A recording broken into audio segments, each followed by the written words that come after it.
Chancellor Scholz and President Macron, they're at the end of their respective tethers. In other words, they're close to being removed from power.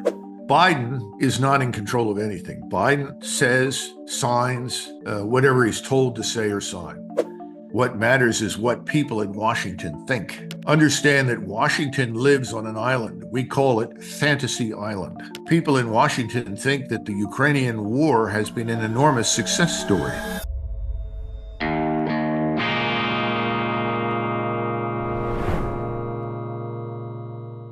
Grüezi miteinander, ganz herzlich willkommen und einen wunderschönen guten Tag, meine sehr verehrten Damen und Herren, liebe Freunde aus nah und fern. Ich darf Sie begrüßen zu dieser Sondersendung von Weltwoche Daily, die andere Sicht, unabhängig, kritisch, gut gelaunt, zu Beginn des Januars 2024. Und wir haben heute wieder einen wohlbekannten, hervorragenden und mich immer wieder beeindruckenden Gast, einen Kenner der internationalen Politik, einen Praktiker des Militärischen und, wie ich mir zu sagen erlaube, auch einen weisen Mann, der nach meinem Urteil sich durch großen Realismus auszeichnet. Und Realismus, der Wirklichkeitssinn, das ist ja heute in der Politik gewissermaßen zur Mangelerscheinung geworden. Ich werde jetzt gleich auf Englisch umstellen, damit wir uns unterhalten können. And I would like to express the warmest of welcomes to the guest of today,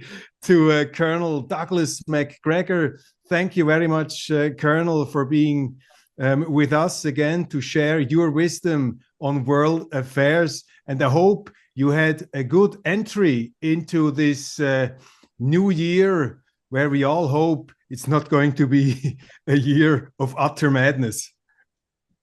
Well, as we say in English, hope springs eternal. Great. And did you have a good opening of this year, as far as this, as good as the circumstances can let it be? Sure. I'm always happiest when I'm with my family. So as long as I have a family and we're all safe, that's a good new year. Do you have the time to read? I mean, to read books at the moment, or are you fully absorbed with international affairs, with warfare and all these matters? Well, actually, I do read. I'm not able to get through all of the books all of the time, but I have so much good material to draw on that, yes, I read. General MacArthur, who is one of my idols, if you will. The American Caesar, as a famous book is called. And he and I are also related, so his ancestors and mine come from the same area in Scotland. And he made it a point always to spend 2 hours a day, even throughout World War II, to read. He would have books available. He had a huge library that he'd inherited from his father, but he always took 2 hours a day to read. And he read history, he read cultural matters, philosophy, law, in order to stay mentally agile.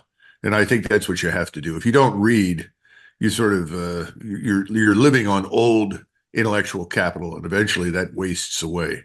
So yes, I do try to do the same thing. Some days are better than others, obviously, but no matter what, I try to read. And at the moment, what is for you personally the most interesting book or the most interesting reader who appeals to you the most?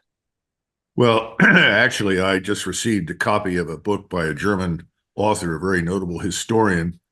I don't have the book in front of me. If you'd told me ahead of time you're going to ask me these questions, I would have placed it here. And he studied the events leading up to the decision by Hitler to invade the Soviet Union. Mm-hmm.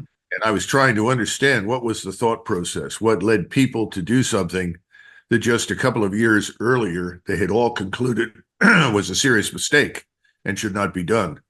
And I thought that would be informative regarding some of the thinking that's going on right now in Washington.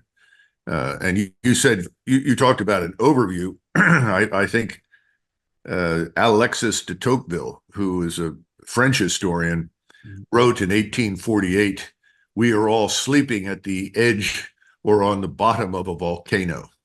Mm-hmm. And I said, I think that's a good description of Washington right now. The difference is that Alexis de Tocqueville understood that, and he was right. That was 1848, before everything began. But the people in Washington don't seem to understand that they are literally sleeping or sleepwalking on the edge of a volcano. What we see in Europe, I mean, that's my personal impression, and I cannot speak about the whole world. Probably in the United States, there are some similar developments.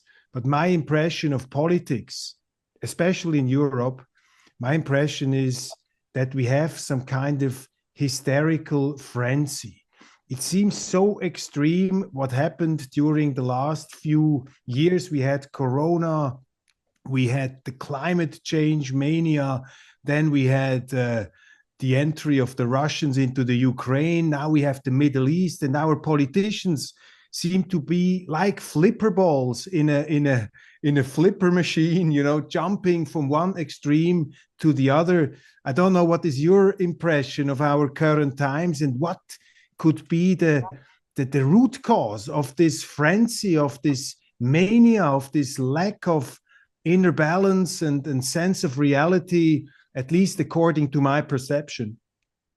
I think the elites, as you call them, I just say the ruling political class, both here and in much of Europe. I say much of Europe because it's very pronounced in Western Europe as opposed to East.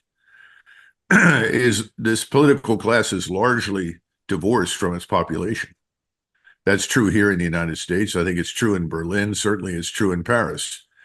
When I say divorced, what I'm saying is that, for instance, they are all talking in Sweden and Finland right now, the governments, that is, about imminent war with Russia. And at the same time, the United States is sending troops, equipment, technology, potentially weapon systems, I don't know, to northern Sweden and northern Finland, up near the Arctic Circle, ostensibly for the purpose of, quote unquote, deterring Russia. Well, and we all know there is no deterrence, because the Russians have no interest whatsoever in invading or attacking Scandinavia.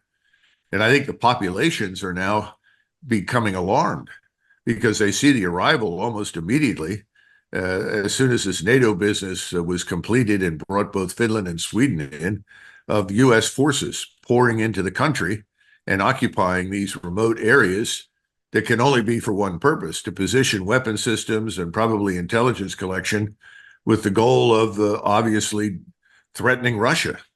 And I think the populations are beginning to say, no, wait a minute, we joined NATO, but we didn't necessarily sign on for this. But they didn't seem to understand that part of the agreement was that we be given access to whatever bases we wanted in those countries. This is the sort of thing I think is beginning to happen in Europe. And obviously, I think Chancellor Scholz and President Macron, they're at the end of their respective tethers. In other words, they're close to being removed from power. The populations are discontented now. The populations in France react differently from the way Germans react, but I think they can both agree the governments don't represent their interests. The Germans are struggling very hard to find a new way forward, but it will come to them. The problem in France is they know what the way forward is, and they've just got to get the old leadership out of the way. We have a similar problem here in Washington. You know, we have this supposed election coming in November, but between now and then, people are beginning to figure out, well, this entire economy could collapse. The financial system is already in crisis. And frankly, we could be at war with any number of countries between now and next November, but no one can change that. It's very frustrating. You are an experienced man. You are also a leader. You have military war experience. You have worked in proximity with high-ranking politicians, not at least the former US President Donald Trump. What is your explanation for this mood of confrontation that our so-called elites are in? Where does it come from that we are stumbling, sleepwalking into these kind of conflicts? Just a little remark. I was at the Vatican the last few days. I talked to many cardinals. I'm a Protestant like you.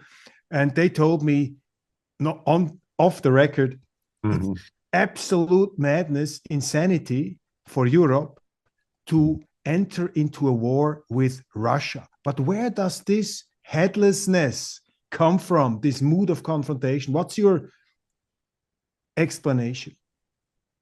Winston Churchill said that success in life consists of going from failure to failure without loss of enthusiasm. I'm not a Churchill fan, and I don't necessarily agree with his definition of success, but I think that's what you're dealing with. The West, collectively, this ruling political class that we're discussing, has moved from failure to failure to failure. And the more they fail, we failed in Afghanistan, we failed in Iraq. We've retained positions in Iraq as some means of concealing the failure. Our policy of bullying states that don't agree with us has failed. Our policies of sanctioning and bombing people into submission has failed. But the ruling elites know no other way. They know no other way because they are convinced of their infallibility. They are convinced of this globalist ideology, which dictates that the world must be altered and changed or reshaped to suit them. And we all know what their interests are. They want to effectively convert us as peoples into something we are not. That happens through immigration. It happens in our schools. It happens even in the churches. We are supposed to tolerate things that historically we have recognized as fundamentally wrong or evil. All of this has failed, frankly. It is not working. And the less that it works, the more they double down on enforcing their will. And that's what's happening today in Ukraine. That's what's happened in the past. When you take Ukraine, for instance, these people that call themselves Republicans, they're not very different from Democrats, frankly, just put forward a plan that is entitled Plan for Victory in Ukraine. Well, that's a statement of absurdity. From the Republicans? Yes. And they are taking a position, which all of the so-called neocons take in both parties, that the failure in Ukraine stems from the fact that we have not provided enough to the Ukrainians. If you look at the vast quantities of equipment, it's not an equipment problem or ammunition, but you don't build armies on the fly. You just don't stand up and say, well, tomorrow we're going to field a brilliant force capable of conquering Russia. That's absurd. Can't be done. It never had any chance of success. But what do you do when you have failed miserably? You don't admit your failure, because if you stand there and say, gosh, I guess we were wrong, all of our assumptions were wrong, then people will say, well, then why are you still in power? So what the elites do, because remember, this ruling class controls the media, the ruling class controls finance, the ruling class controls your governments, the ruling class even controls entertainment in Hollywood. So what do? They double down. In other words, they continue to dig deeper into the hole where they already find themselves. They can't conceive of climbing out of the hole and looking around. Americans in particular have a problem. And when I say Americans, again, I'm talking about the ruling class. Don't connect the ruling class to the broader population. Our population is largely disinterested. It's watching football and following the sex life of Hollywood stars. So most Americans are not engaged. That's a huge problem. It's always been a problem in this country. It has not changed. But the ruling political class is very different. They see the world as something that essentially pays tribute to them. In other words, America to the people in Washington is at the center of the universe. We are the superpower of all time. Therefore, everyone must bow to our will. And our vassal states in Western Europe and the ruling elites in Western Europe are part of that ridiculous set of assumptions. Now, what's happening? Power has been redistributed in the world. We are not the center of the world at all. In fact, I would argue in old Leninist terms that the correlation of forces in the world has shifted decisively against us. And that's not because of anything others did per se. It's largely a consequence of our bullying. People no longer want to do business with us. And it's not just Russia, China, Iran, North Korea. That's all nonsense. There are at least 84 or 85 countries out there. Now, we know the BRICS. Everyone's familiar with the BRICS members. That's a substantial chunk, but there are another 60, 70 nations waiting to join. You have to look at this as resistance to the United States-dominated financial system. which is a burden, not an asset, which seeks to control their commerce, control their economies. They do not wish to be under our control. And as a result, they've also had to build themselves up into something they were never really interested in the past, a serious military alliance. That alliance isn't being signed in some hall of mirrors in Versailles, but it is real. More and more nations are stepping up and saying that's enough. And to this must be added our unconditional support for Israel.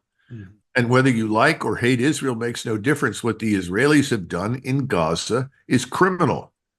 The world knows that. You can talk about it as much as you like in the West and say, oh, no, it's not. You can diminish the extent of the crimes. You can treat the people in Gaza as though they really are animals, which, of course, is the attitude of Mr. Netanyahu and his party, and frankly, most of the Israeli electorate. We cannot do that, but that's what we are doing. We are complicit in it as the United States. And by the way, much of Western Europe is complicit in it. And the West Europeans don't seem to understand there's a difference between what is happening in Israel and what is going on in their own countries. Because we know large numbers of West Europeans do not like the fact that they have admitted millions and millions of people from North Africa and the Middle East. Well, of course not. We are allowing millions to flood into our country. It's only a matter of time until that explodes here. But the bottom line is that's separate and distinct from what's happening in Israel, because the Israelis are, in effect, conducting a campaign of mass expulsion and destruction against that population. So all of these contradictions work together to isolate us. And right now, the United States is perhaps more isolated than it has ever been in its history, which is kind of entertaining if you stop and think about it, because people like me that have always opposed these overseas interventions are called isolationists. But we were never interested in isolating the country. We wanted to do business with everyone. Our position was, why are we interfering in the internal affairs of others? But now we really are isolated, and it's only going to get worse from here. The dark absurdity of unintended consequences. So fascinating what you are laying out here. Public enemy number one of this ruling class in the United States is the former president, Donald Trump. It's amazing. I mean, I would have never thought that he had a realistic chance to come back to the presidency. I talked to some people over the Christmas days. Among them, I don't want to quote them, but some people, you know, from the, you could say, international establishment, you know, these people at these conferences, and they are not totally friends of Donald Trump, but they are saying they think it's quite realistic that he could return to power. How do you see that? And would this ruling class, this powerful establishment in the United States, would they ever let it happen that Donald Trump could ever return to power? Or do we have to face a scenario that Tucker Carlson once explained when he said, well, if they can bring him into jail, they will probably try to shoot him. I think that wasn't a joke. I mean, I thought he thought it was seriously. Can Trump return to power? I think it's a real possibility. Anyone who excludes it is foolish. But let's be frank about something. Donald Trump, RFK Jr., and anybody who is on the left that stands up and eventually becomes a candidate, what do they all have in common? They have all, unfortunately, unconditionally supported Israel.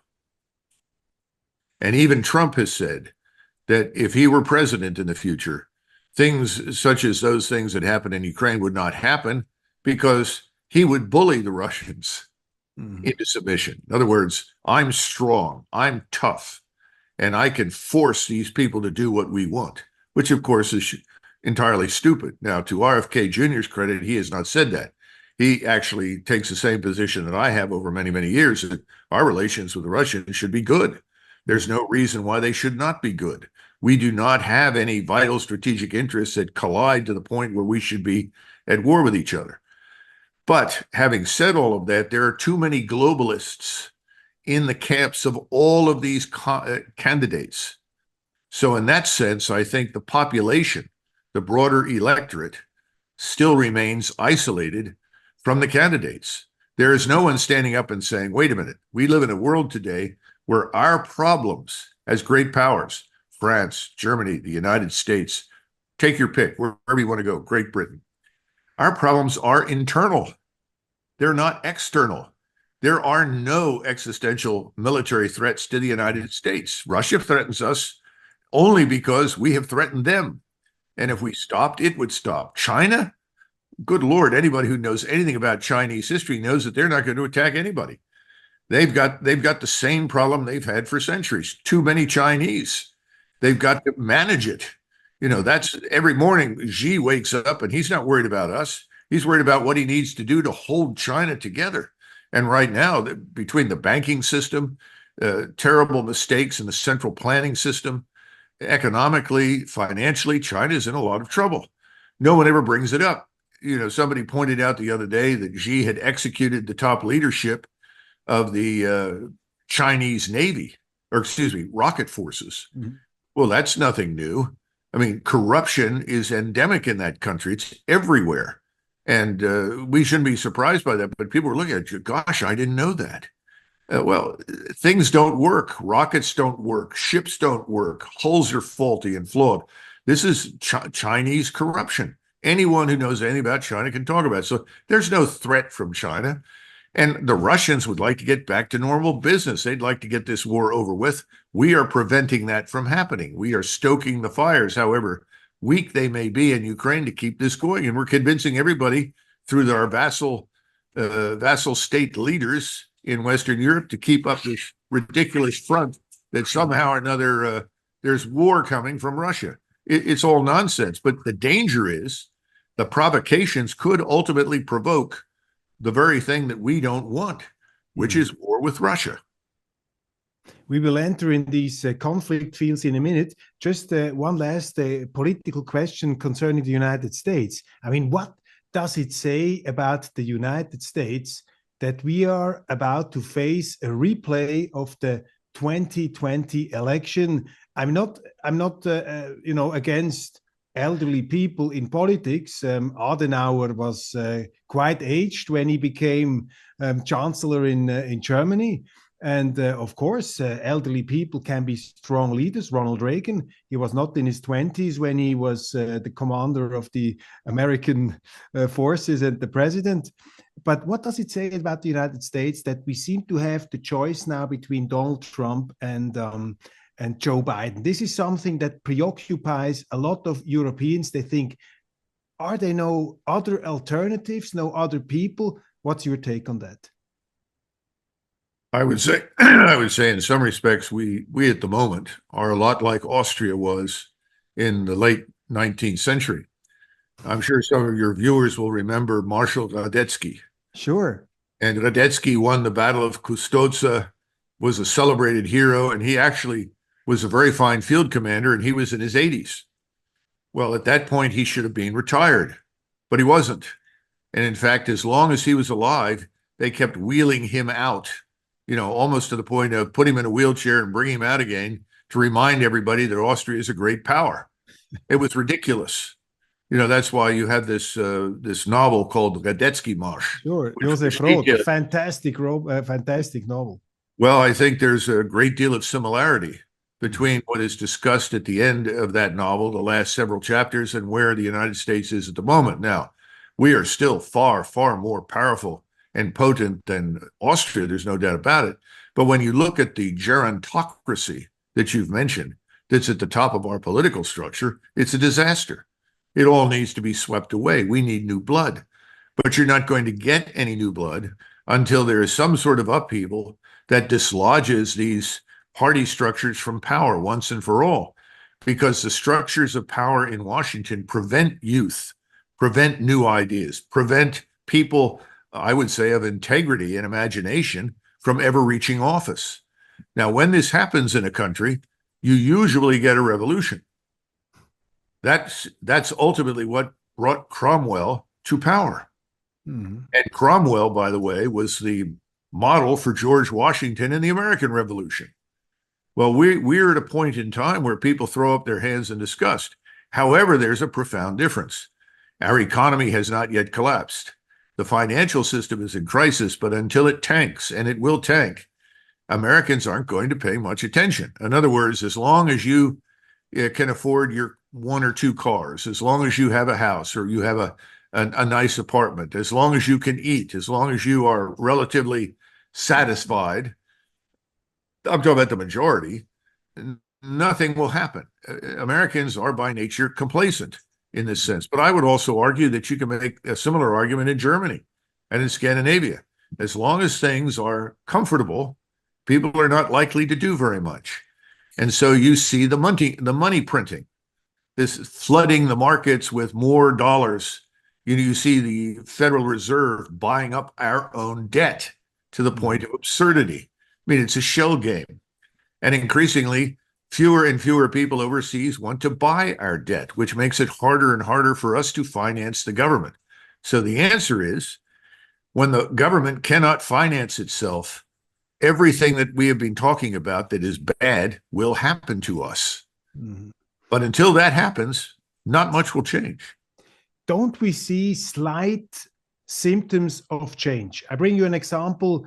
Harvard University, the president, Ms. Gay, had to leave because of her performance in front of this hearing and because of plagiarism in her scientific work. We see some kind of probably a little downfall of this wokeism in the public sphere. We see in Europe, in Germany now, the protests of the peasants, of the farmers.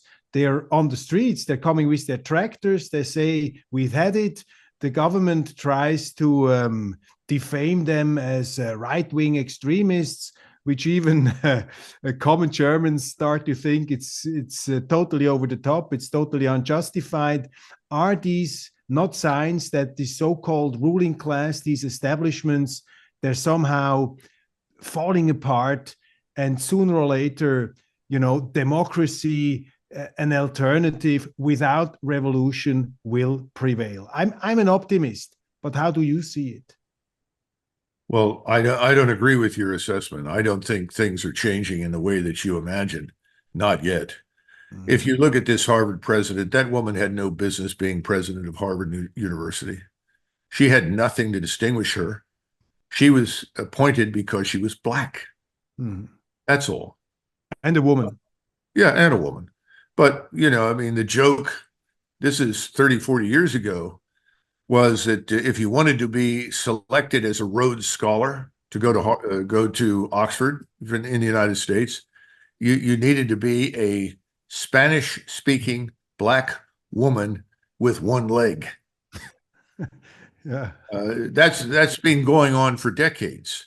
There's a great deal of bitterness inside the United States towards this business of affirmative action. It needs to go away. Mm-hmm. Anyone who knows anything about Lloyd Austin knows that he had no business being a general officer. It's kind of surprising in retrospect that he was ever commissioned at all. Mm-hmm. In other words, this is not a Colin Powell who is actually intelligent and articulate and thoughtful. This is quite the opposite. He's no different from the president at Harvard. We have to we have to discard these policies that push people ahead for reasons other than demonstrated character, competence, and intelligence. It's absurd. Just needs to go away. I often point to the basketball, professional basketball. And I always ask people, how many white men do you see on the basketball court in professional basketball? And everybody starts to laugh. Well, you might see one every once in a while, but it's overwhelmingly Black. Well, there's a reason for that. They're better. Mm-hmm. They are taller, stronger, faster, better. And that's a business. The people that own it want to make money. And so they want the basketball players who are better, faster, and more effective. They don't care whether they're white, Black, Asian. It's irrelevant. The fact that they happen to be Black is a testimony to their superiority athletically in this setting. All right. Well, most of us think that same measure should be applied to everything in the United States. Let's put the best people forward. We don't do that. So that's the first thing you have to understand. Until that changes, I don't see anything of significance happening in this country at all. The second part of it, the Germans. You point to the Germans, and I'm a great admirer of German civilization and the German-speaking peoples. But the thing that is troubling is something that Lenin talked about years ago. He said, if I tell the German communists that it's time for a revolution and to come to Berlin and join us, he said, these people will all go to the railroad station and buy tickets on the train, wait for the train to show up and ride the train to Berlin. He said, now, if they were Russians, what would they do? Well, the first thing they do is kill the engineer and take over the train, and then board thousands of people with weapons. And then they'd go to Berlin, take over, shoot at anybody that got in the way. He said, I can never get the Germans to do anything. He said, there will be no revolution in Germany. Well, he was right. That sort of thing wasn't going to happen. And I'm not saying that we're in that kind of situation that requires that kind of action, but the Germans have a long fuse, and it's definitely being lit, if you will, but it's going to burn for a while before it finally explodes. And the longer it takes, the worse it will be. And I think that's the truth here in the United States. The longer we wait to finally take action, the worse it will be for all of us. And as I said at the beginning, we're still a long way from this election in November. A lot can happen. Ukraine, what's the most interesting and important development that we have to diagnose here? What's your actual take now on the situation? Can you bring us your thoughts, your most important conclusions? Well, first of all, let's pause for a minute and discuss Washington's perspective. Because as Petraeus, who I think is a failed officer in the worst sense of the word, who became a general officer, should never have been a general officer, he's one of these people who's moved from failure to failure without loss of enthusiasm. David Petraeus. Yes. One of the things that he likes to say is it doesn't matter what happens in Iraq. What matters is what people in Washington think. Understand that Washington lives on an island. We call it Fantasy Island. All right. And on Fantasy Island, Washington, D.C., people in Washington think that the Ukrainian war has been an enormous success story. Now, stop and consider this. They think that we have actually harmed the Russians. They believe that the Russians are incompetent and incapable of doing more than they have. They refuse to see reality. Absolutely out of the question. I'm not sure that if Russian forces marched through Kiev and all the way to the Polish border, that they would ever come to terms with reality. They are absolutely certain that this proxy war against Russia must continue. Now, that's Fantasy Island's view. And all of this without regard to the Ukrainian people, without regard to anyone there, without regard, I would argue, to Europeans in general. They could care less. All of it, as far as they're concerned, could become a war zone if it harms Russia. Hence, you see the stupidity in Finland, the stupidity in Sweden. So what is it in reality? In reality, the Ukrainian nation is probably dead. Millions and millions and millions of Ukrainians have left the country. They will never go back. The birth rate, which was already low, has now gone through the floor. I mean, people are simply not building families, and families are essential to the survival of any civilization and culture. Now we have the Procurator General who finally admitted in public that the Ukrainians have lost 500,000 soldiers on the battlefield. Gosh, what a surprise. What has General Kuyat said? What have I said? What have others said who have any sense of reality? Ukraine is being destroyed. Now, could Ukraine be in worse shape? Of course. The Russians could have gone in and done in Ukraine what the Israelis are doing in Gaza. There's a difference. The Russians don't want to kill Slavic Orthodox Christians like themselves. They never have. By the way, the Russians don't want to kill Europeans. They want to do business with them. So this is not Gaza. All the terrible war crimes attributed to the Russians have not happened. In fact, if there are significant war crimes, they were committed by the Ukrainian forces, and we know who those people are. The sad truth of the matter is I'm afraid Ukraine is finished as a nation state, but we will continue to pretend that it's something real until it absolutely is not. And the Russian forces are now advancing across the front, albeit slowly and deliberately. But I think even the truth has finally sunk in Moscow that they're not going to find a partner to talk to. And if they can't, they have to go to the Dnieper River and probably cross it and go into Kiev. And that is something that no one on the Russian side wants to do because Kiev is practically a holy city in the history and culture of Russia. That is the beginning of Orthodox Christianity. That's the Jerusalem of the Russian culture. Yes, and so they don't want to fight in that city. And Zelensky could care less about those things. He's shut down Christianity in Ukraine. He's arrested people for it. This man is worse than the NKVD and the Bolsheviks. So they may still have to do that whether they like it or not.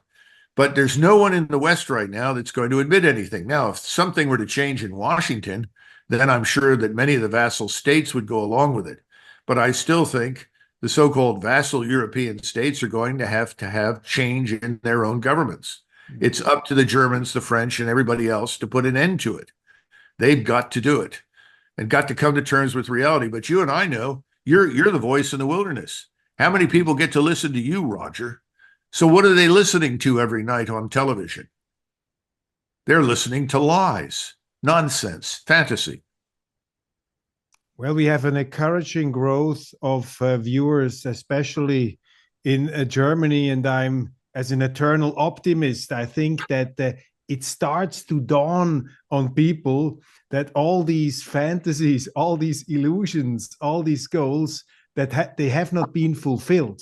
But the question is, if I understand you correctly, you would argue it has to be the European governments who tell the Americans to stop this whole ordeal? Or do you think that in the near future, the United States will put an end to this situation in Ukraine and tell Mr. Zelensky, President Zelensky, now come to terms with Russia, we cannot longer support you? Is that out of the picture, or could that happen in Washington soon? I think in Washington, it's an impossibility. You have to have a complete overhaul in that city for anything intelligent and rational to occur. As I said, the so-called Republicans are on the lunatic fringe with the people on the left. They are out of touch with reality. They just published something called Plan for Victory in Ukraine. Yeah. That's what the Republicans in the House had done. At the same time, and as soon as I heard that, and I was not alone, I said, well, where's the plan to close the border and restore the rule of law, to enforce federal law inside the United States? There's no interest in that because there's no money in it. Biden is not in control of anything. Biden says, signs, whatever he's told to say or sign. So you can forget Biden per se, no matter how convincing he may sound when he speaks. So who's in charge? Is it Blinken?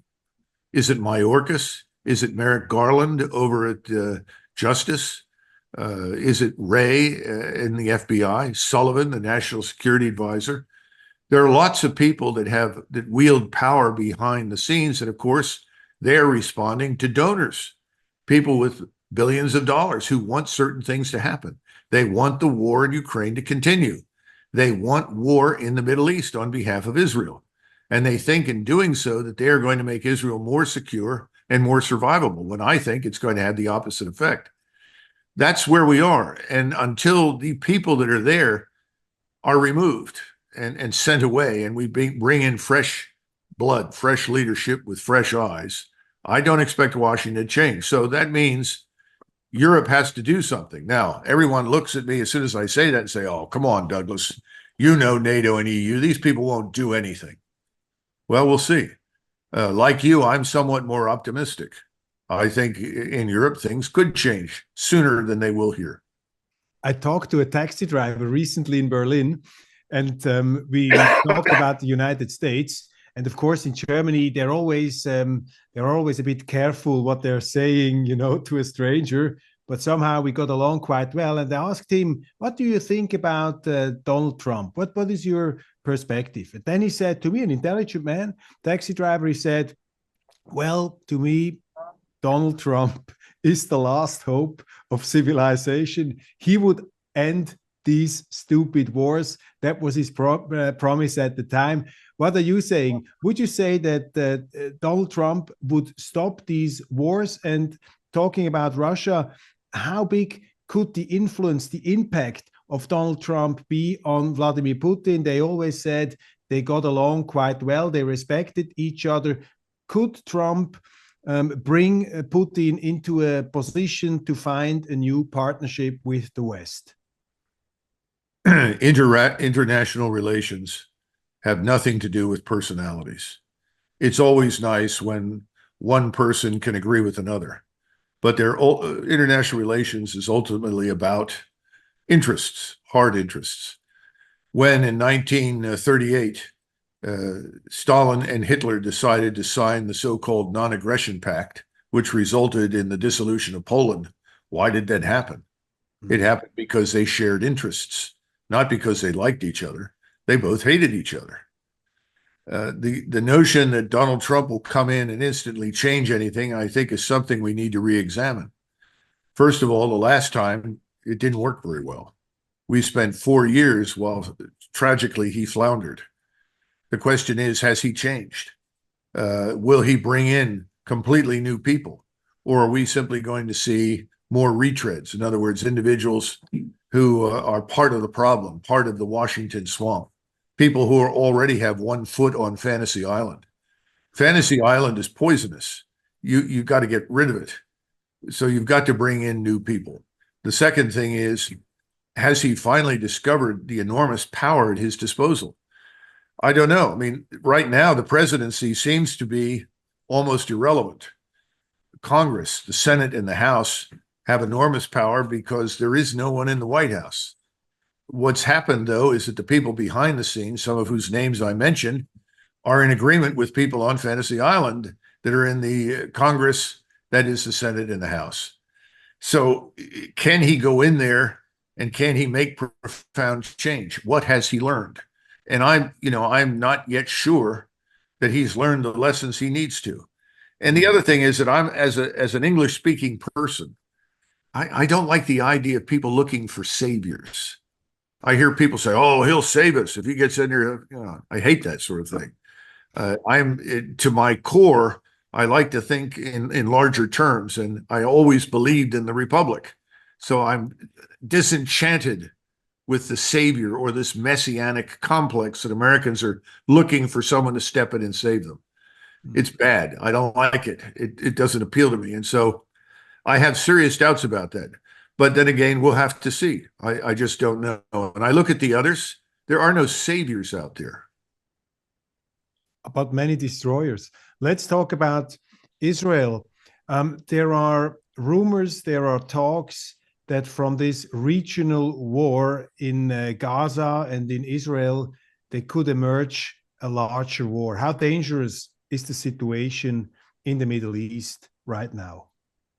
It's extremely dangerous, but it will not explode instantly into a regional war. The people that go back and look at events in late July, early August of 1914 and see parallels are not wrong. But the difference is that the various great powers are moving cautiously, very cautiously, because the only ones in the region interested in going to war are Israel and the United States. Now, you could include the United Kingdom with its Lilliputian Navy and its Lilliputian Army and its Lilliputian Air Force. Those things are almost negligible, but they're probably the single most loyal vassal state in the world to us, not because their population wants it, but that's the nature of the globalist elite in London. But we're not prepared for any of it. Neither is Israel. And I think that there's a tendency to discount the region. People have difficulty understanding just how much has changed in the region.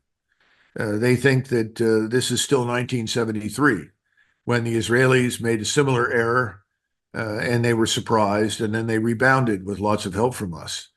This time it's different. Why is it different? because the populations in the region are much better educated.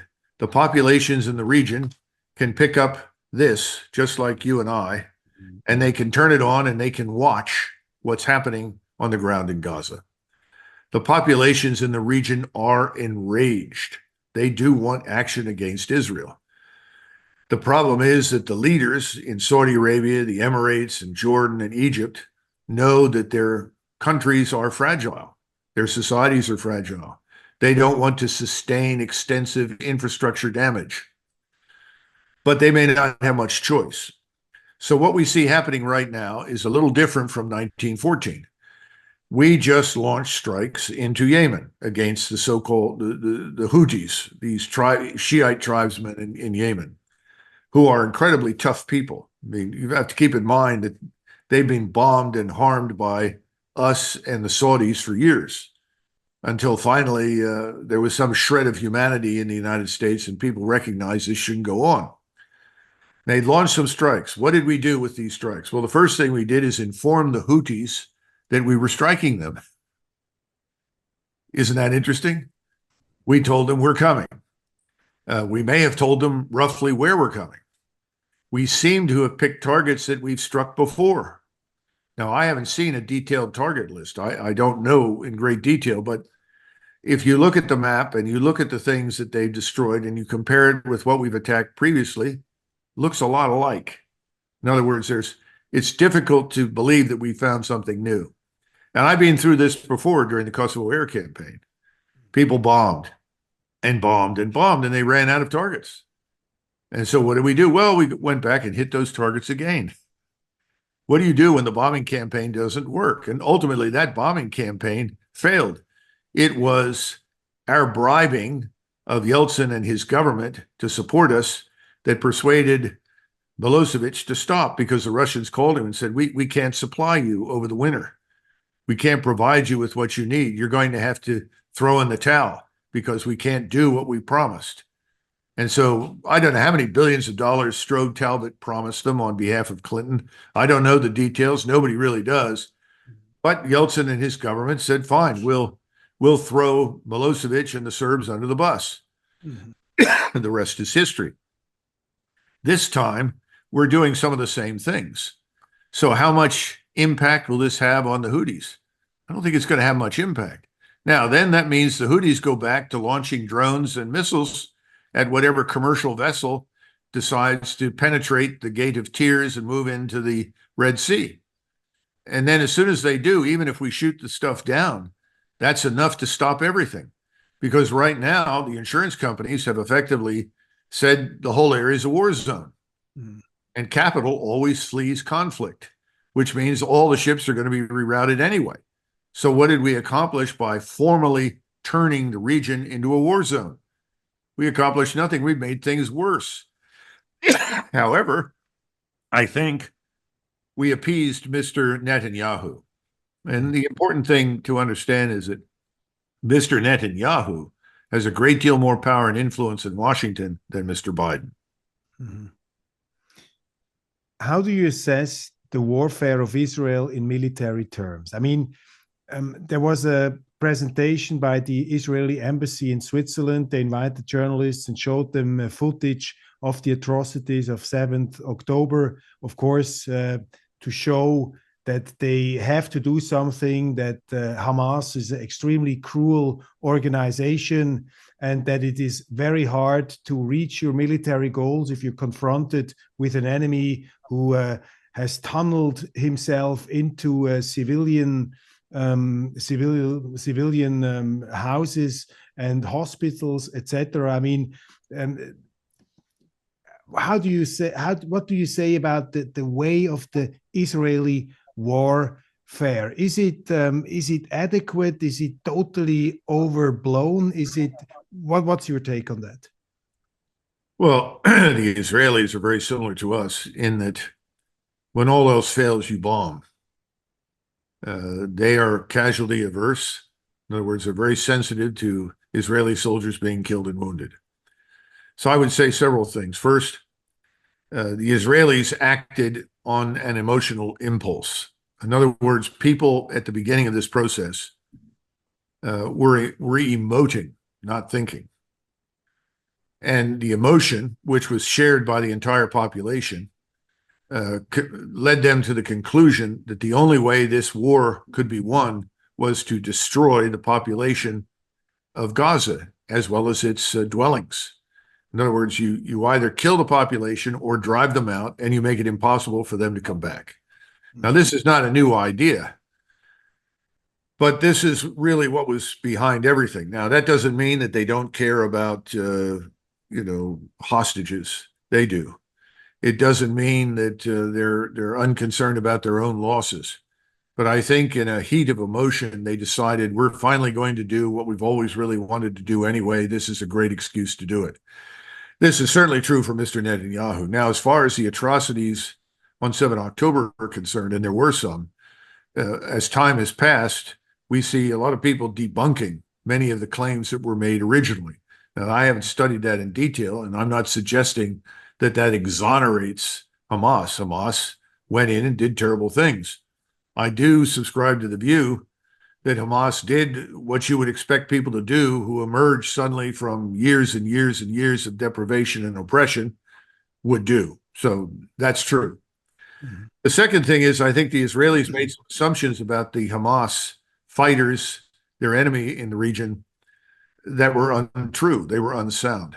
I think they thought these were like many of the Arab forces they fought in the past that have struck hard and resolutely on the ground and in the air would crumble. They haven't crumbled. Now, the Israelis claim to have killed 8,000 Hamas fighters. How do we know? Have we seen 8,000 dead Hamas corpses? Have we seen, tangible, concrete evidence for that? No. We do have evidence for almost 23,000 people being killed in Gaza, but overwhelmingly they look like women, children, and old men. So I don't know how to assess that. The Israelis sent forces in that were reserve forces. As I think I may have mentioned to you, I certainly have before, my IDF contacts told me early on they were very concerned about these reservists because they had far, far less training and experience under their belts than the reservists of 1973. And then secondly, without very much experience, they were and training, they were being sent into the worst possible environment. Urban warfare is terrible. And whenever you can avoid it in military affairs, you want to avoid it. And there were many Israeli generals that pointed these things out too, who are retired and said, we understand we need to strike back. We understand the requirement for a counterstrike, but going in great numbers into this urban area, particularly after you've destroyed it. And once again, the lessons from World War II are very clear. If you destroy the city, it's much easier to defend than if you leave it largely intact and then go after the enemy. All of those things were ignored. And I think as a result, the Israelis have taken far, far higher casualties than they are willing to admit. And you can read in Haaretz, who's talked about anywhere from 5,000 to 8,000 casualties on the Israeli side. And I've seen numbers as high as 800 dead, but I have no way of knowing any of it. And there's no way to get at the truth, none whatsoever. So the only thing that we can assume, because they pulled out large numbers of troops who were in there, organizations that had been decimated, frankly, and worn out and exhausted, that they had to change forces, rotate forces, rest up forces, because now they're very focused on Hezbollah. So they failed. Gaza is not won by no means. And they may have decided, well, for the moment, we've done as much damage as we can do. We can return to that later. Now we need to focus elsewhere because the West Bank has become very, very explosive. And then you have another 1 million plus Palestinians in Jordan who want to arm up and go across and help their Arab brothers, who are also Palestinians, fight back against the occupation in the West Bank. This whole thing has been a disaster, in my judgment, strategically for Israel. But there is never, just as we refuse to consider the possibility of talking to people before we act, the Israelis have taken the same approach with the Arabs, believing in their hearts that the only thing their Arab opponents will understand is force. We take the same position. We refuse to talk to the Russians. We refuse to talk to the Chinese. unless they get on their knees and worship at the altar of globalism and the American-dominated financial system, then they can't possibly be partners for us. It's sheer insanity. It has no future. It's almost as bad as FDR's unconditional surrender demand of the Germans and the Japanese. What it guarantees is more bloody warfare. What do you think will be the impact of this indictment by South Africa, where the president talks about genocide in Gaza? I mean, this is a rather a rare case that Israel is in this way attacked in the International Criminal Court in Den Haag. What will be the impact of this South African initiative? Inside the United States, none. No impact at all. We're not signatories to the arrangements of the International Court of Justice, so we're not going to pay any attention to it. You're a better judge than I am of how many people in Europe will pay attention. And will the media in Europe actually report on it in any detail? I don't know. But here, there will be no impact at all. Certainly none on the Hill, because once again, all of these people are part of the network that has been built up for many years by the Israelis themselves and their agents here in the United States. So I don't see any impact. Over the Christmas days, I read the book by the British historian Tom Holland called Dominion, which is the history of Christendom since the beginnings in antiquity. And he brings up a very interesting example in the year of 634, after the birth of Christ, that the Arabs, the Muslims, were entering Jerusalem, conquering Jerusalem, telling to the Jews, "You have failed as God's chosen people. That's why the Romans took your empire away, destroyed your temples, and now it's our turn. We will be in Jerusalem, the ruling power. We build on the holy sites of your palaces and your temples. We're building our temple." And when I read this or heard this episode, I thought, can there ever be peace in the Middle East? I mean, if you have two sides who say, this is our holy ground, and we are both equally entitled to reap our claim here, there will never be a peace. I mean, you are an observer of the situation in the Middle East since many, many years. You look at it also from a military perspective. What's your opinion here? Can there ever be peace between Israel and the Arab world, or is that an internal biblical struggle never going to end? Well, a lot of things that seem to be religious in character are often not purely religious, but cultural, racial, and also involve political interests. So I'm not sure I would see everything through the biblical lens. Don't think that's necessarily a good answer. There is evidence that there could be, or at least there was, and I always point to the outcome of the 73 war, particularly with Egypt. And that produced a treaty and recognition of Israel that was very important. And that was between Sadat and Begin. Those two men came together, and ultimately we got the arrangements that have produced peace on the Egyptian border now for decades. The problem is that too now is at risk because Mr. Netanyahu has talked about the Philadelphia corridor. This is the border between Gaza and Sinai, which is in Egyptian hands, and said that the Egyptians are not adequately securing it. It's a sieve. In other words, too much is getting into or coming out of Gaza, and therefore we Israelis are going to take it over. Well, if the Israelis decide to do that, that could result in an immediate declaration of war by Egypt against Israel. So I hope that doesn't happen. So there is some evidence that you can forge peace. Now, why hasn't it happened elsewhere? Well, we could spend hours discussing that. But right now, given what has happened in Gaza, I don't think there's much chance of any reconciliation. Now, could there be in the future? Perhaps. But I would tell you that what's happened in Gaza has awakened a new spirit in the region. There's this concept uh, from an ancient Arab, well, I shouldn't say ancient, from the 13th century and 14th century, an Arab historian. And he talked about the concept of asaviya. Asaviya was a discussion point about the cohesion of the Muslim world. Remember, he lived in a world where he could travel from southern Spain all the way to modern day Stalingrad, which was near the capital of the Tartars. And he was entirely in a Muslim environment. Islam stretched across the Middle East, across India, across North Africa, all the way into Spain and back into what today we call southern Russia. And he talked about the fact that people do not understand Islam until they have seen the power of Islam. Now, remember, in the 13th century, Islam was still a very potent force, not just in religious terms, but also militarily and economically. And scientifically, I mean, they conserved all the ancient writings of Aristotle and all the philosophers, bringing it back to Europe somehow. Yes, oh, absolutely. And the Jews played a role in that too, within the framework of the Islamic world. Very few people ever talk about that. I mean, the doctor who treated Salah ad-Din and advised him was Jewish.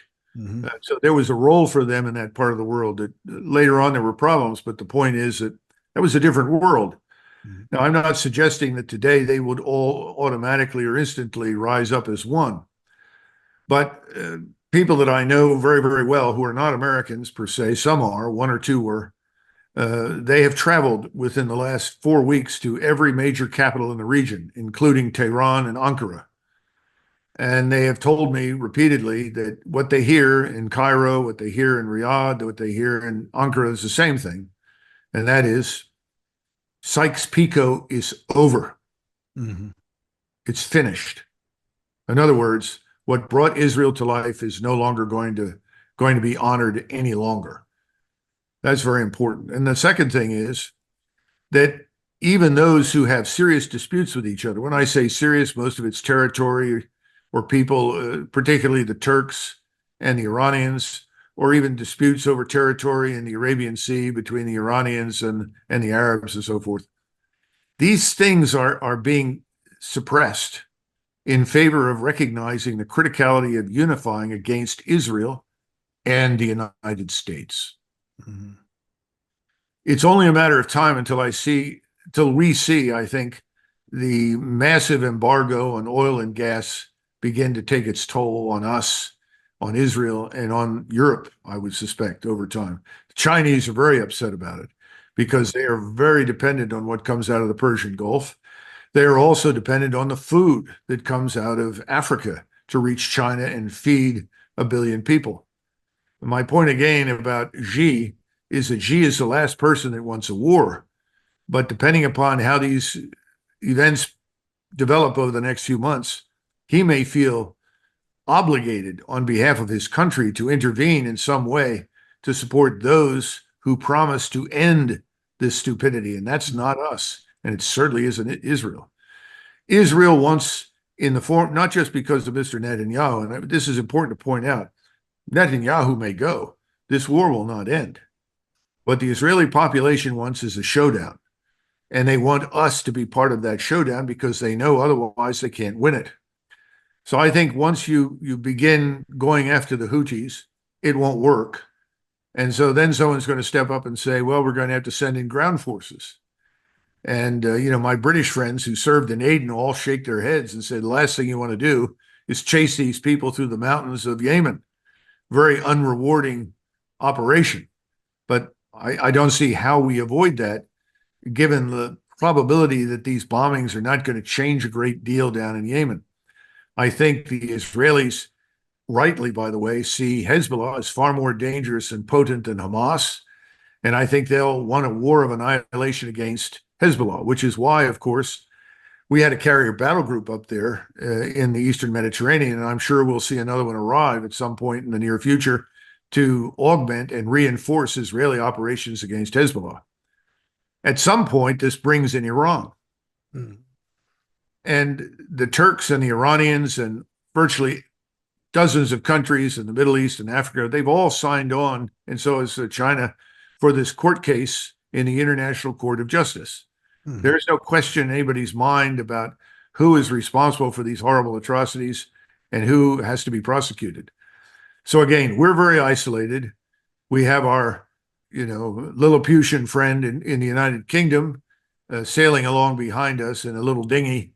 And then you have the Israelis, who are playing the role of Serbia in 1914, urging the great empire to intervene on their behalf and crush their enemies. It didn't work very well for the Serbs. And this time around, I don't think it'll work well for the Israelis. My greatest concern, and I've always supported Israel, I've always felt that it's a state that should exist for a whole range of reasons. And as a state, it could be a very positive and productive member of the international community. But it may not survive. I think that's a real possibility. Today, no one can conceive of that.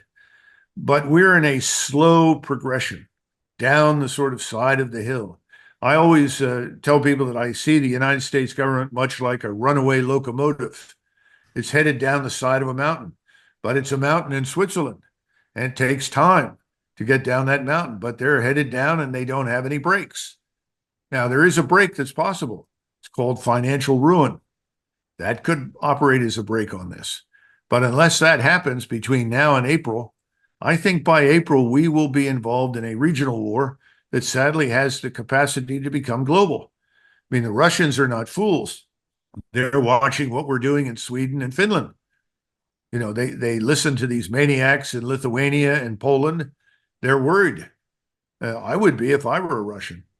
So they know that we're not suddenly going to have a come to Jesus moment and figure out that there is no threat from Russia and there's no reason for war with Russia. They have to bet on the alternative. Russia will not stand by and allow us to bomb Iran into the Stone Age. They won't permit it. And then there are the Turks. And Erdogan is nothing if not careful, but his population is far more engaged in this and far more enraged than the population in Iran. I would say that at least 50% of the Iranians could care less what happens in the Middle East. That's not true in Turkey. And they will eventually be drawn in. As Erdogan himself has said, the time will come when Turkish soldiers fight in Gaza.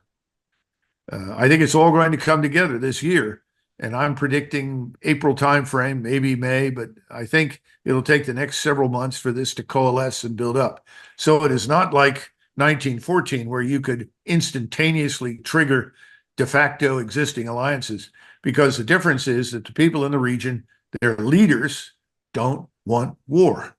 But they will fight, but they'll have to be slowly drawn in the way we are being drawn in. And then it will blow up in our faces. Then the question is, how much larger does it get? Does it become global? Do the Chinese finally step in behind the Russians and decide that they too have to engage? I don't know. But we should not dismiss any of these possibilities. War is something that once you set it in motion, you have very little control over where it goes and what it does, which is why in most cases, you don't want it. And I always go back to Bismarck. Bismarck always understood that if you're going to have a war, you want to think carefully about ending it as quickly as possible. And you want to end it in a way that everyone can live with the outcome. There's no one thinking about that in Washington at all, and certainly nobody in Western Europe that I can find. I'm desperately struggling to find the silver lining in this very dark picture at the moment. And this is really an intellectual challenge. But I have to quote Tolstoy in this moment in War and Peace, in this fascinating last book, where he describes the rise and fall of Napoleon. And Tolstoy says, it's not the leaders and it's not the stupidity of the war leaders that are actually influencing the course of politics, but it's the will of the people. And if I take Tolstoy literally, I would say the silver lining, the beam of hope could be that the peoples on this earth, they don't want a huge confrontation. The Europeans don't want war. The Chinese don't want war. The Russians don't want war. I mean, the Americans, they are safe behind two oceans. these wars do not affect them as directly as they do, for example, Europe. Don't you think that the collective will for peace of mankind will somehow, I don't know how, bring a development in motion that finally this whole insanity comes to a stop? Or let's put it even more concrete, isn't there a chance that the Americans would say to the Israelis, now it's enough, stop it? Could at least the Americans stop Israel? No, I don't see that happening, not at this time. I'd be very surprised if anyone stepped forward with that view. And remember, we talk about the will of the people. It's not the will here, it's the absence of will. Mm-hmm. Because again, the population is not engaged. And it's the dynamics of events. Yes. And, look, if you go back to the 1930s, go right through 1939 and 40, look at the polling data. No one in the United States wanted another war in Europe. The only way we got a war in Europe was that Hitler foolishly, over the objections of his general staff, declared war on the United States, ostensibly because he was obligated under the treaty with the Japanese. And the general staff said, don't do this. And he said, well, the Americans are already in it anyway. Well, we know that they're supplying our opponents. That's true. But let's not give them an excuse to throw their full weight into the fight. Don't do this. Don't declare war. If anything, you can refuse to do so despite the treaty. And if the Japanese don't like it, that's fine. But they're a long way from us and can't help us or hurt us. Mm-hmm. That was good advice. He didn't take it. I don't know what will happen here. But again, as I pointed out, most Americans are not engaged. And you said it very well. We're safe behind our oceans. Americans need to be educated. The oceans now are an illusion. There are Russian submarines right off the coast of the United States who have the capability to destroy most of our cities. We need to wake up and understand that that world we think we are in doesn't exist. And so I think Americans have to be hurt in some way. And I think the most probable way out of this disaster is for things to collapse financially and economically here. Mm-hmm. And it's interesting to me that the biggest supporters for the wars overseas and the interventions are also simultaneously dismissing the problems that we have financially and economically. They're treating the $34 trillion national sovereign debt with complete disinterest. They're ignoring the bond market. They're ignoring everything, frankly. They point, well, look, the stocks are going up again. Great. See, everything's fine. Stock market is not a barometer for the United States and its economy. It never has been. But this is the problem. We're too remote from it. So I think Tolstoy isn't wrong, but he's looking at it in a way that we can't see it today. The Tsar of Russia, Alexander I, was not a very impressive man. He was impulsive, emotional, and childish on numerous occasions, as Metternich points out. But Alexander I actually cared about Russia. Who really cares about the American people?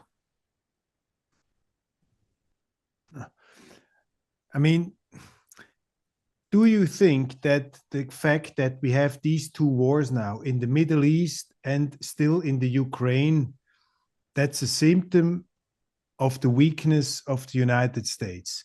I sometimes think if we had a stronger presidency in the United States, we would have had more order on this planet. Or is this a too romantic view of Washington?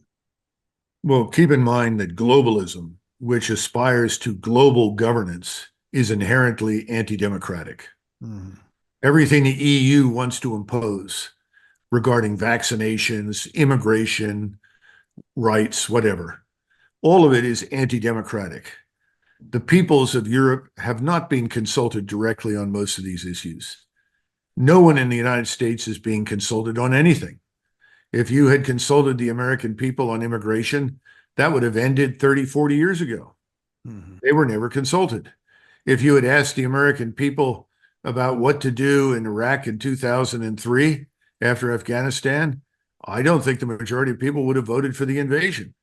So the problem is The people in power are anti-democratic, and they are convinced that they are making decisions that are good for us. In other words, they have achieved what Marx and Lenin called the monopoly on truth. They know more than we do. We need to be obedient peasants, get in line and march forward under their leadership. I hope the Europeans will wake up first, but the Americans, again, I think the Romans used to refer to this as bread and circuses.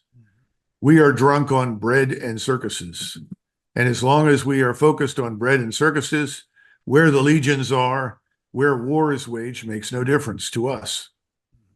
Oh, of course, we have a problem they did not have. Our legions are falling apart because nobody wants to join them.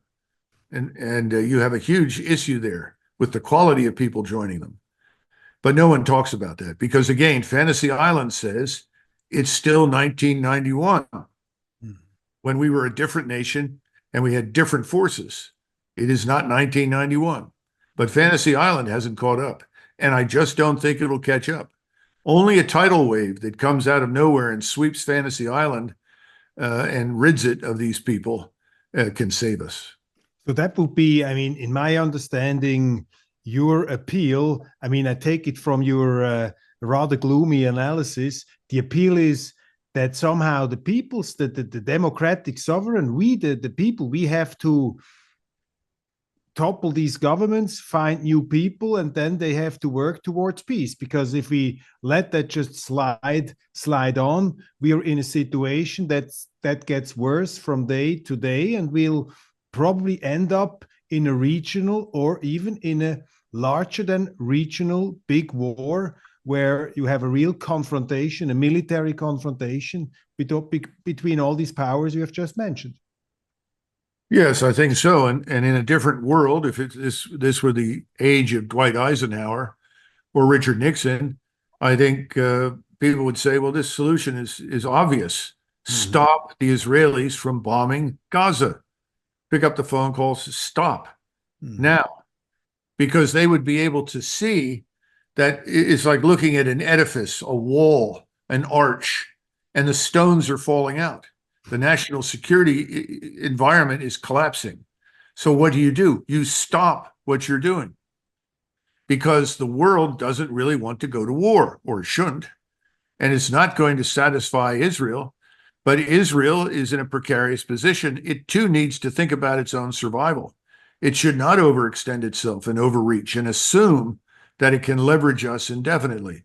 But that is the view right now. And to be frank, there's a lot of evidence that they are right. But as you say, at some point, people will be horrified and shocked. But when is that going to happen? That's why I'm betting on the financial economic dimensions more heavily than I am expecting any sort of rationality to visit Fantasy Island.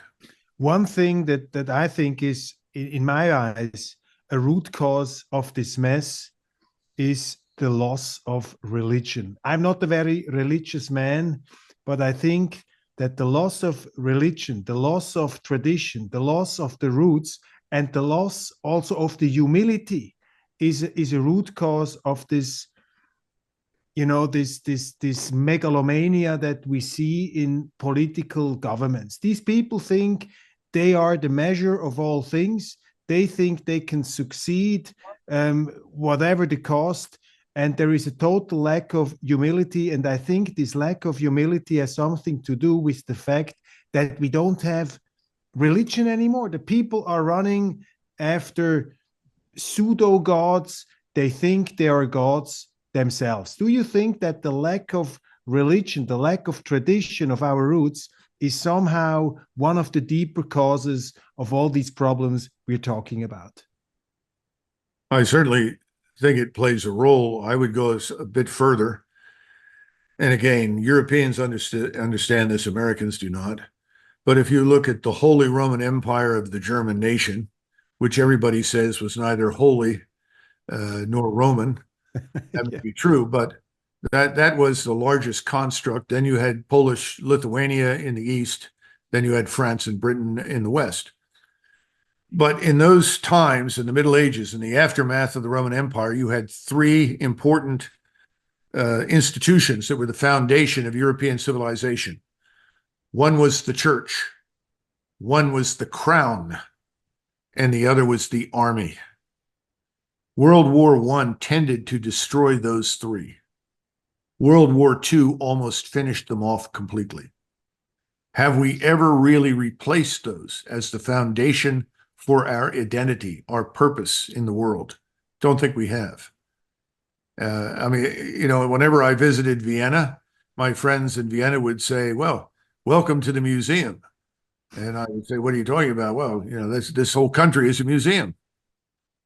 Who are we? Without what we were, we are what? Are we an extension of the German nation, or are we something else? Nobody's completely sure. The Germans were deprived of all three of those things for all intents and purposes. I don't think the Germans have ever recovered. The French would say something similar. The Poles think so privately as well. And I'm not saying everyone needs to become a fundamentalist and get on his knees or her knees and adopt whatever. That's not the point. The institutional framework is not there. And our institutional framework is breaking down. Our republic was something we regarded as inviolable. And we were very convinced after the Civil War that between the Constitution and, most importantly, the Bill of Rights, that we were in a very good shape. But we always forgot something. The institution is always a measure of the man who controls it and leads it. We've run out of good men, I would argue, for all intents and purposes.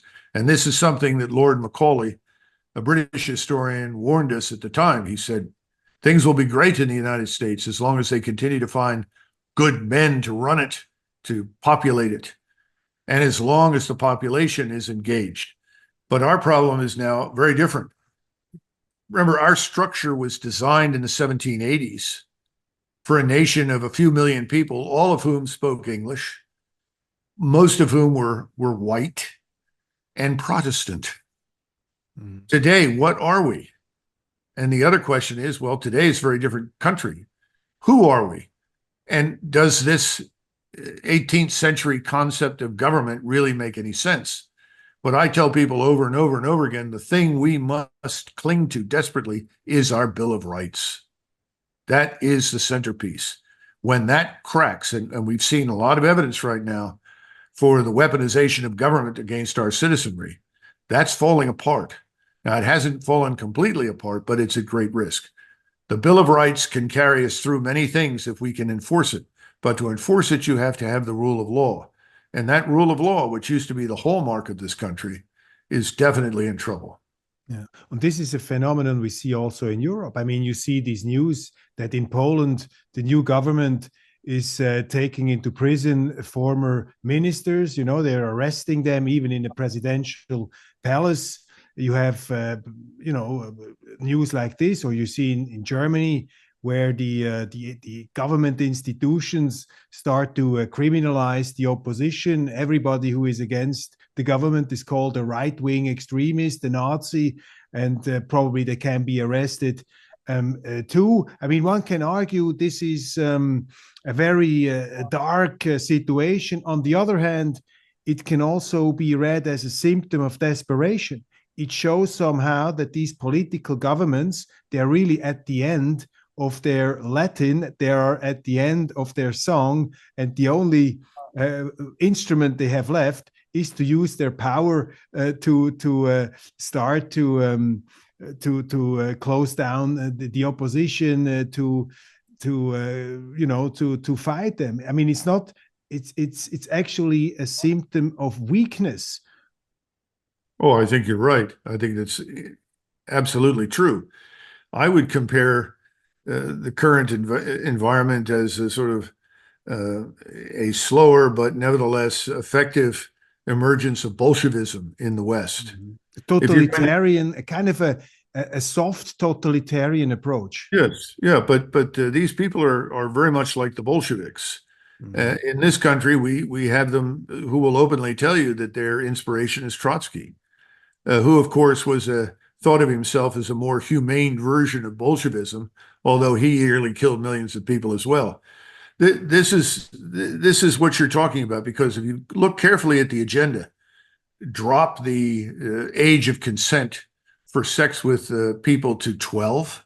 I mean, that's being discussed. It's insane, incomprehensible. It's the complete overthrow of what you referred to earlier as any morals at all, in the absence of any notion of Christianity. In fact, Christianity is increasingly treated as the enemy, the source of all evil. And of course, that was the Bolshevik motto. Trotsky ran all over the country in 1919 and 20, destroying not only churches, but synagogues. He destroyed everything in the effort to build this new socialist utopia. We have something similar happening without all of the violence, without the NKVD. But what happened? Ultimately, it all failed. No one wanted it. So you open concentration camps. They called them the Gulag. Mm-hmm. And then you start putting millions of people in there because your ideology doesn't work. Well, this ideology doesn't work. The good news is that we are not prostrate as Russia was in 1917-18. Mm-hmm. That's not where we are. There is enough of us left that we can stop this. Mm-hmm. And I think it can happen in Europe, and I think it can happen here, that we stop it. Mm-hmm. But the problem is when? How long do you wait? And what do you trigger? And what do you suggest should conservatives do to stop the terror of the left?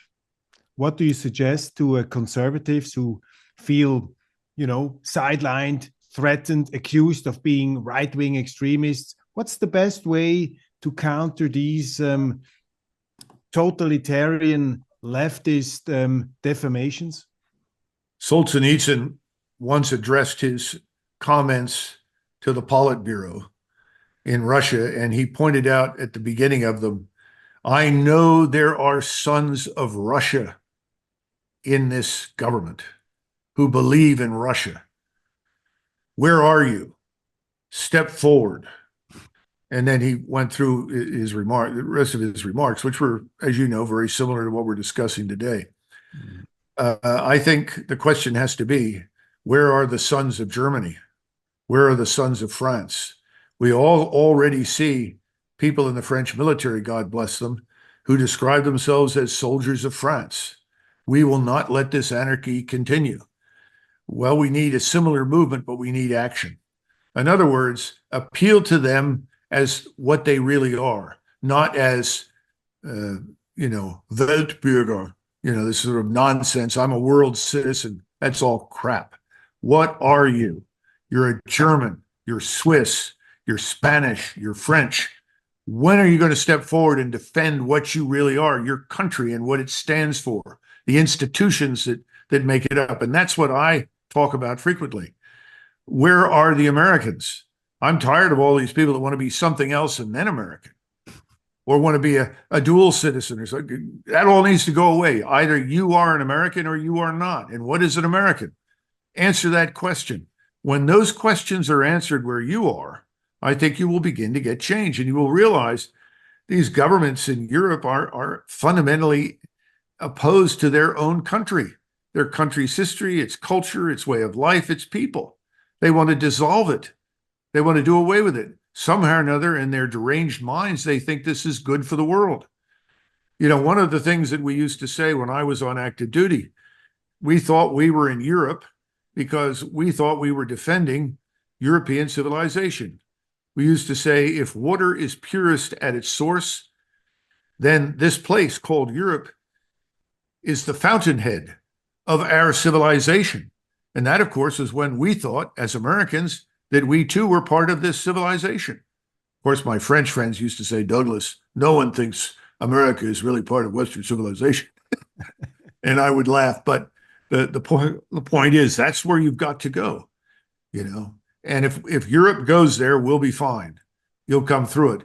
Because the people that are concerned about their countries, they're overwhelmingly democratic in their orientations. These people are not interested in a messiah to save them. They're interested in countries that work, societies that are effective, that produce things. That's what they want.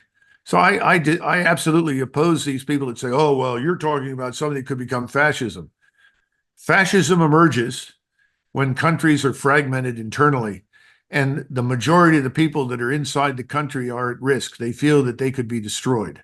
Fascism is about unity. Now, that's why you got fascism in the 30s. It wasn't an accident. And people knew what was going on inside the Soviet Union, and they were afraid of it. Well, there is no Soviet Union. Russia poses no threat. That's not the problem. The problem is at home. The people that are most threatening to the futures of their country are the people that are in their governments. Isn't that awful? It's awful, but at the same time, what a fantastic end note of this conversation. Your appeal to the sons of Switzerland, the sons of France, the sons of Germany. And I am deeply convinced that exactly this will happen, because I think human beings are constructed in a way to survive.